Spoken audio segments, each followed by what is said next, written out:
Hello everyone and welcome back for another episode of FMLPK. Just a quick reminder, the deadline is at Friday midnight, November 9th. It's an early kickoff. Let's get right into it. Goalkeepers. We here have been endorsing Nicholas Pope and for now his fixtures look okay for me. But I'm just getting that itch to tinker my defense a little bit more, considering how it paid off for me last week. And with that, who are some of the replacements do you think? Should one want to change? We discussed Watford's Foster performed very well over the last 2 or 3 game weeks.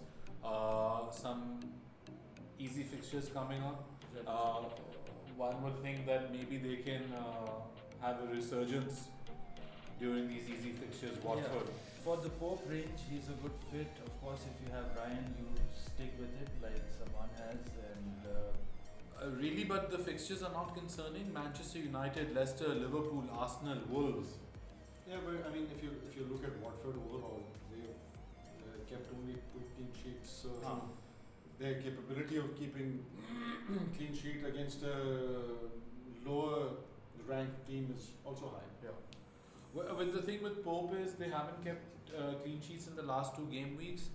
But having said that, and the fixtures that are upcoming, Newcastle, Wolves, West Ham, Watford, and Crystal Palace in the next 3. Good ones. Not yet, perhaps not the best time to panic about that. And another name who's looking solid but very expensive is Rui Patricio.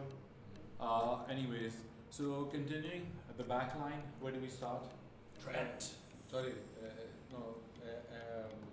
Henderson of Sheffield is someone.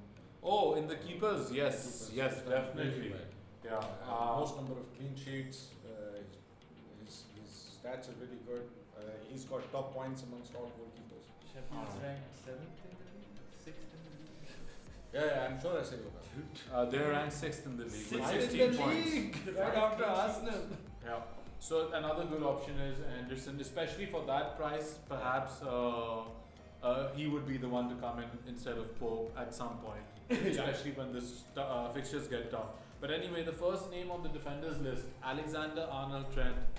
The stats are just unbelievable with this guy. Every key stat, he's in the top 3. Yeah. And I think he was unlucky not to score more returns. And going forward for Liverpool, apart from the City game that's upcoming, they look like they've got some easy matches with Crystal Palace, Brighton, Everton, and Bournemouth. Yeah. So if you have him, you keep him. Yeah, absolutely. And if you're looking to bring in, if you want to spend that kind of money, like if you're looking at, let's say, Robertson or Ricardo Pereira, or let's say even Lucas Digne, who came good with attacking returns, he's the man to have, I think, Trent out of all these. Yeah. Even Robertson playing really well the last 2 game weeks, getting that crucial goal, Yes. the opening goal. But if you want somebody from Liverpool and not just any other team, then Robertson is a little cheaper. Yeah, but the returns, in terms of attacking returns, I think Trent is a Yeah. no-brainer in that department. Okay, so the Leicester defense, we just mentioned Chilwell, and there's the debate, how do we get into that team, and Seonchu coming good with the goal. And I think given that price point, I think it's better to have him than, let's say, your Ricardo Pereira. Yeah. True.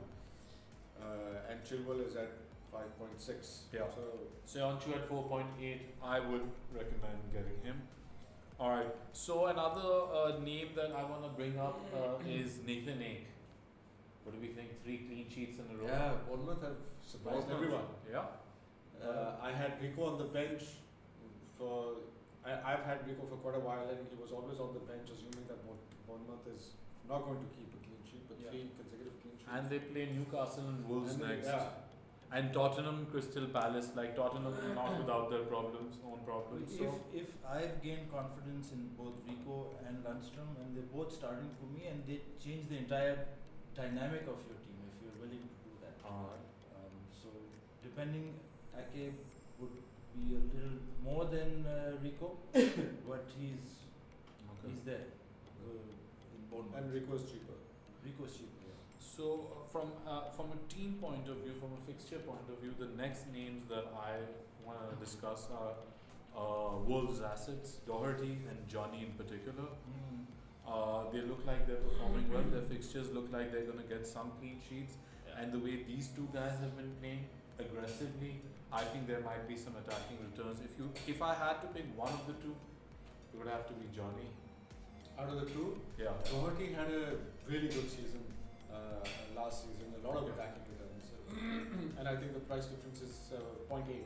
0.6 at 0.6. currently. So I would go with Doherty, and So you would spend the extra 0.6 million. What about you? Wolves asset. I don't know. Doherty, yeah. Aston Villa, Bournemouth, Sheffield United, West Ham United, Brighton. Sheffield's the only tough fixture there based Yeah. on the recent Yeah, form. But definitely. Okay. 6 million though, you could be getting a little more, and Yeah, Robertson and your Chilwells and all that. So why Yeah, but not? Robertson is 6.9. But Chilwell's what? 6. Chilwell is 5.6, yeah. So I mean, it's a tough buy then yeah. if you're a Wolves fan who also play there. I don't think anyone who's watching us is a Wolves fan, but purely from a fantasy perspective. Alright, so then Lundstrom, Sir Lundstrom, let's start with you. I've had him since game week 1.